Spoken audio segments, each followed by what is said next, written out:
O río de Monelos é o curso fluvial máis importante do concello da Coruña. Ten fontes ou percorre as 5 parroquias actuais e funciona como límite divisorio entre a parroquia de Santa María de Oza e a parroquia de San Xurxo de Fora e, por tanto, foi o límite entre os concellos da Coruña e o concello de Oza ata que este foi absorbido polo primeiro en 1912.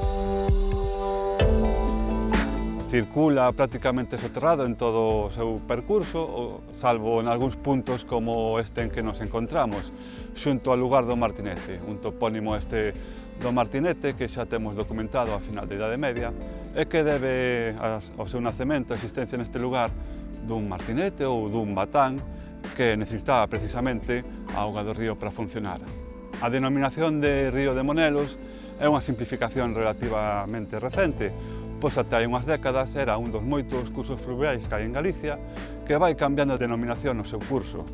Así, este río chegaba aquí co nome de Río de Mesoiro, cambiaba a Río de Martinete e seguía con outras denominacións, como Río da Cabana, Río da Ponte da Pedra, atravesaba a aldea de Monelos e morría no mar como Río da Ponte da Gaiteira, o Río da Gaiteira, primeiro polo barrio das Aceas, próximo a Palloza, despois no século XIX, na zona da Agra das Xerfas, ou Pena da Guía, actual Parque Europa.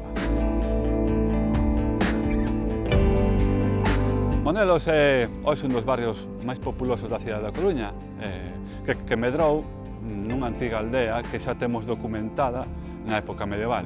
No testamento do que era o crego da igrexa de San Nicolau da Pescaría, do ano 1399, aparece mencionado un bacelar de Monelos.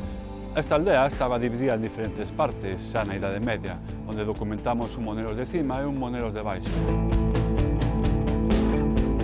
O barrio acabou engolido polo desenvolvemento urbano da cidade. Canto a orixe do topónimo, tivo bastante suceso na historiografía local a vinculación do nome Monelos cos moitos muiños que había na súa canle. Estes muiños eran moi importantes na zona do edificio actual dos novos ministerios e do mercado municipal. De todas formas, o étimo que se propón para este topónimo, para esta etimoloxía, Molinelos, non pode dar fonéticamente a forma Monelos, teria que dar algo como Muiñelos, un topónimo que non documentamos nunca. Xa desde o punto de vista máis científico, foron varias as hipóteses que se deron deste topónimo, tendo en conta que Monelos non é un topónimo único, xa que se documenta en concellos como Cabana de Bergantiños, en Carballo, en Castro de Rei e en Becerreá. A respecto deste topónimo de Becerreá, Monelo en singular, Nicandro Ales vinculoulo co nome persoal medieval Munio, un nome algo común que deu apelidos como Muñoz ou Muñiz.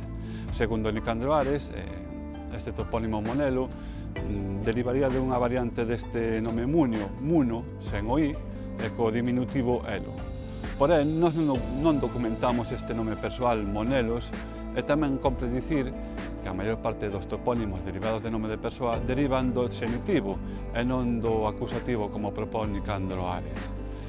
Pola súa parte, Xosé Lluís Caridad Arias, un filólogo asturiano, estudou diferentes topónimos semellantes do ámbito lingüístico astullonés, como Monellos ou Muñellos ou Monelos, e vinculoulo coa mesma raíz que Nicandro Ares, Muno, pero que significaría algo semellante a outeiro, unha raíz da que xa falara Menéndez Pidal a mediados do século XX. Segundo este autor, significaría algo semellante a outeiro ou altura pequena. Fernando Cabeza Aquiles, cando fala do Monelos da parroquia de Sofán, dá veracidade á proposta de Xosé Lluís Caridad Arias, dicindo que o lugar de Monelos de Carballo está situado nunha altura pequena pero moi definida que desce cara ao río. Unha circunstancia xeográfica que se dá perfectamente aquí en Monelos, que, como podemos ver, está situada ao pé do Camiño Real e que vai descendendo ata o antigo cauce do río de Monelos. En conclusión, Monelos é un topónimo escuro que pode estar relacionado cunha raíz prerromana, mun, que significaría algo semellante a outeiro ou elevación pequena.